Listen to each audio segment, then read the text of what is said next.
વિદ્યાર્થી મિત્રો, આજે આપણે ગણિત ધોરણ 10 માં દ્વિચલ સુરેખ સમીકરણ યુગ્મ એની અંદર બે અલગ અલગ કોયડા અને એ કોયડા કેવી રીતે ઉકેલવા એના માટેના પ્રશ્નોની ચર્ચા કરીએ છીએ.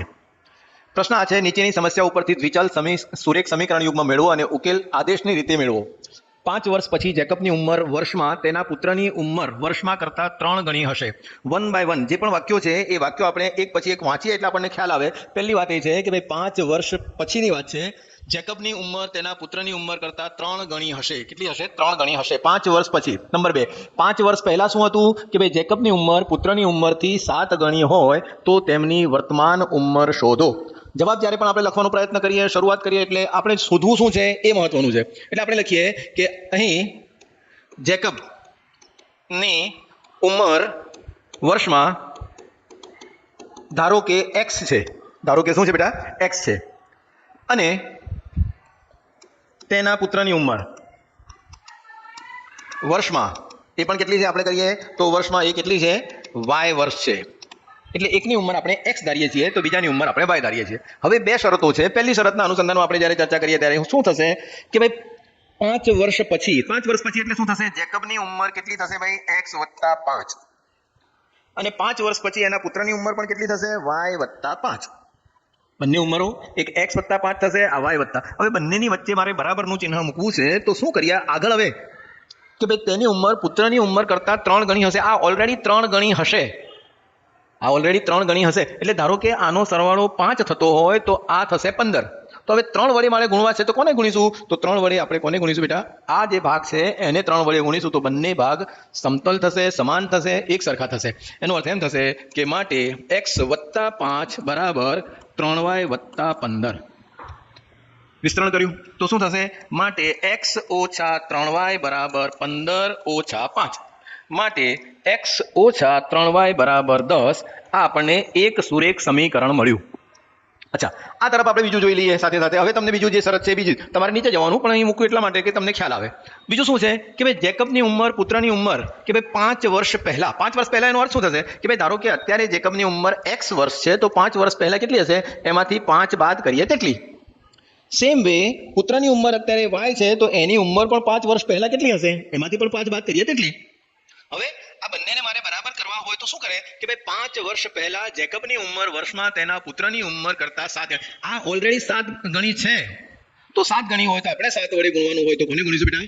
આ બાજુ જે પુત્રની ઉંમર છે એમાં જે પણ પલ્લું છે એ પલ્લુને 7 વડે આપણે ગુણીએ તો બંને પલ્લા સરખા થાય. એનો અર્થ એમ થાય કે x - 5 બરાબર 7y - 7 × 5 = 35. એનો અર્થ એમ થાય કે x - 7y બરાબર -35 + 5. ઓકે, -35 કેમ છે અને આ બાજુથી આ બાજુ આવશે +5. ધેરફોર x - 7y બરાબર -30. આ જે છે એ તમારું સમીકરણ નંબર 2 આવી ગયું.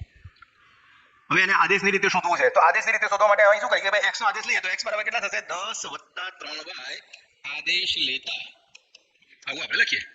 શું લખીએ કે ભાઈ x - 3y = 10 છે. માટે x બરાબર કેટલા થશે? 10 + 3y. અહીં આપણે મૂકીશું એટલે ખ્યાલ આવે કે ભાઈ 10 + 3y મૂકીએ તો શું થાય કે ભાઈ 10 + 3y આપણે મૂકીએ એટલે ખ્યાલ આવે આપણને. ચાલો ઉપર લઈએ એટલે આપણને થોડું આઈડિયા આવશે. હવે અહીં શું કરીએ છીએ? આપણી પાસે સમીકરણ કયું છે? આપણી પાસે સમીકરણ આ રહ્યું x - 7y બરાબર -30. માટે x ની કિંમત કેટલી મૂકીશું? 10 + 3y - 7y બરાબર -30. શું કર્યું આપણે ભાઈ? આ x જે છે એ x ની કિંમત આપણે અહીં મૂકી દીધી.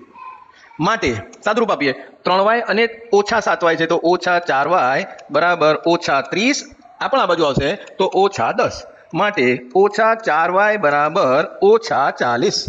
બંને બાજુ ઓછા ઓછા છે એટલે જતા રહેશે. બંનેને હું 4 વડે ભાગું છું તો y બરાબર આ 4 વડે ભાગીએ એટલે 4y / 4 એટલે y અને 40/4 એટલે કેટલા થશે બેટા? 10. એનો અર્થ એમ થાય કે પુત્રની ઉંમર આપણને મળી ગઈ. પુત્રની ઉંમર કેટલી મળી આપણને? y વર્ષ એટલે કેટલા? 10. હવે એ જે છે એ y ની કિંમત આપણે ક્યાં મૂકીશું? x ની અંદર. તો y ની કિંમત આપણે મૂકીએ એટલે શું થશે? હવે y બરાબર 10, x બરાબર 10y 10 - 10 + 3y માં મૂકતા માટે x ની કિંમત એટલે જેકબની ઉંમર 10 + 3 કૌંસમાં 10 બરાબર 10 + 3 = 30 બરાબર 40. આમ જેકબની ઉંમર બરાબર x બરાબર 40 વર્ષ અને તેના પુત્રની ઉંમર બરાબર y બરાબર 10 વર્ષ થશે. ઓકે, હવે ત્યાંથી આપણે આગળ ચાલીએ છીએ. હવે થોડુંક આપણે જરા શું કરીએ, પ્રશ્ન જે આપેલો છે એને આપણે ચેક કરીએ. શું છે કે ભાઈ આ જે જેકબની ઉંમર, આ x તમને મળી, જેકબની ઉંમર કેટલી મળી બેટા? x તમને મળી એ 40 મળી અને એના પુત્રની ઉંમર y મળી એ આપણને 10 મળી. ચલો, કઈ શરતો છે? પહેલી શરત છે, ફરીથી બાજુ પ્રશ્ન જુઓ તો તમને ખ્યાલ આવે. 5 વર્ષ પછી એટલે આની ઉંમર કેટલી થશે? 45, કારણ કે 40 હતા, તો આની ઉંમર કેટલી થશે? 15. તો આ 15 અને 45 વચ્ચે શું કરીશું? અહીં 3 વડે ગુણીએ એટલે બંને થઈ ગયા 15 તારી 45. એટલે આપણો જવાબ પરીક્ષા ખંડમાં ખબર પડી જાય કે સાચો જવાબ છે. સેમ વે આપણે એમ કહીએ કે ભાઈ 5 વર્ષ પહેલાની વાત છે. 5 વર્ષ પહેલા એટલે આમની ઉંમર કેટલી હશે? 40 ઓછા 5 એટલે 35. આની ઉંમર કેટલી હશે? 10 ઓછા 5 એટલે 5. કેટલી છે? 7 ગણી છે. 7 ગણી એટલે 7, 7 પંચા 35, 7 પંચા 35. આ રીતે આખો પ્રશ્ન આપણે સરળ રીતે સમજીએ પહેલા, અને એવો કોઈ પણ પ્રશ્ન આવે તો આપણે એને ઉકેલ મેળવી લઈએ. વિદ્યાર્થી મિત્રો, ચેનલ ગણિત વિજ્ઞાન ધોરણ કેજી થી લઈને 10મા સુધીના બધા જ વિષયો આપણે પ્રયત્ન કરીએ છીએ, ભણાવીએ છીએ. સિગ્મા પ્રાઇમરી સ્કૂલ જે છે એ સિગ્મા પ્રાઇમરી સ્કૂલ અને આગળ પણ છે. તો આ સિગ્મા પ્રાઇમરી સ્કૂલ પરથી આ વિડીયો આવે છે. લાઇક કરો, શેર કરો, ગમ્યો હોય તો કોમેન્ટ પણ કરો તો ખબર પડે. ફરીથી એક પ્રશ્ન છે કે દ્વિચલ સમીકરણ યુગ્મ મેળવો અને ઉકેલ આદેશની રીતે. હવે આ પ્રશ્ન જુઓ. એક શહેરમાં ટેક્સીનું ભાડું નિશ્ચિત ભાડા અને અંતરના સંયુક્ત રીતે લેવાય છે. 10 કિલોમીટર માટે 105, 15 કિલોમીટર માટે 155. તો ભાડું કેટલું? કિલોમીટરનો દર કેટલો? અને મુસાફરે 25 કિલોમીટર માટે કેટલું ભાડું ચૂકવવું પડે? તો અહીં આપણે બે વસ્તુઓ શોધવાની છે. તો અહીંથી આપણે જવાબની શરૂઆત કરીએ તો આપણે એમ લખીએ કે ભાઈ ધારો કે નિશ્ચિત ભાડું. નિશ્ચિત ભાડું એટલે શું ભાઈ? કોઈ કહેશે મને નિશ્ચિત ભાડું એટલે?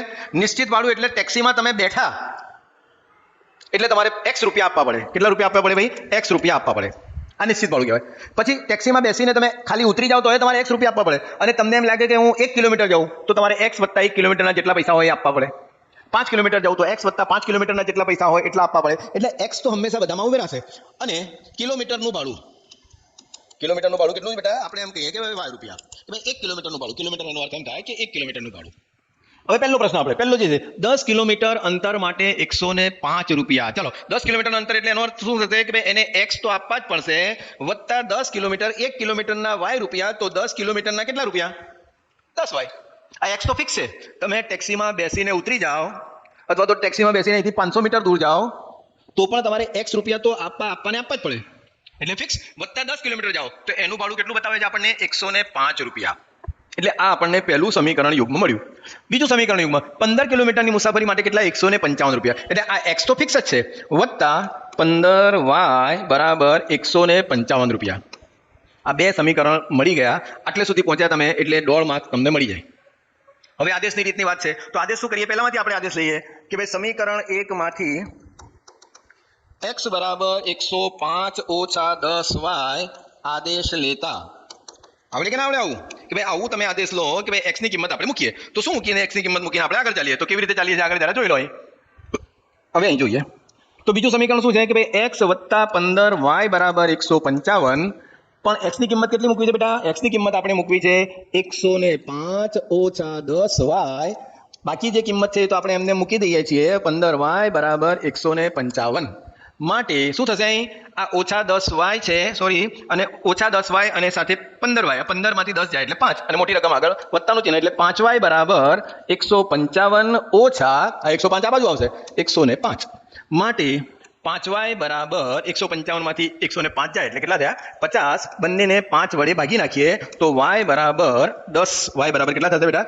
y બરાબર આપણને મળશે 10 રૂપિયા. એનો અર્થ એમ થાય કે 1 કિલોમીટર આપણે ટેક્સીમાં બેસીને જઈએ તો 10 રૂપિયા તમારે આપવા પડે, વત્તા x તો ખરા જ, કારણ કે x તો નિશ્ચિત ભાડું છે.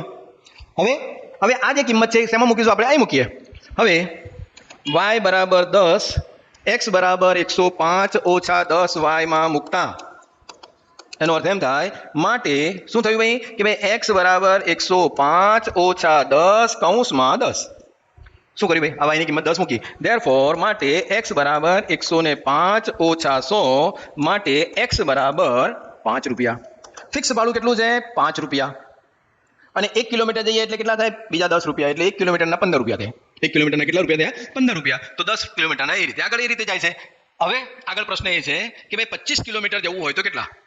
તો 25 કિલોમીટર માટે આપણે શું કરીશું કે ભાઈ એની આપણને કિંમત મળી y બરાબર 10, x બરાબર 5. 25 કિલોમીટર જવું છે તો 25 કિલોમીટર માટે આપણે શું કરીએ તો જરા જોઈ લઈએ. 25 કિલોમીટર માટે કારણ કે આપણને હવે ખબર પડી ગઈ છે કે x વત્તા 10y બરાબર એની જે પણ મૂલ્ય આવે તે. ચલો એક્સના કિંમત કેટલી થઈ 5 વત્તા 10 અને વાયની કિંમત કેટલી છે 25 બરાબર 5 વત્તા 25 એ દાન 250 બરાબર 255 રૂપિયા થાય. એનો અર્થ એમ થાય કે ભાઈ જો તમે 25 કિલોમીટર જાઓ તો 255 રૂપિયા આપવા પડે. થેન્ક યુ, આભાર.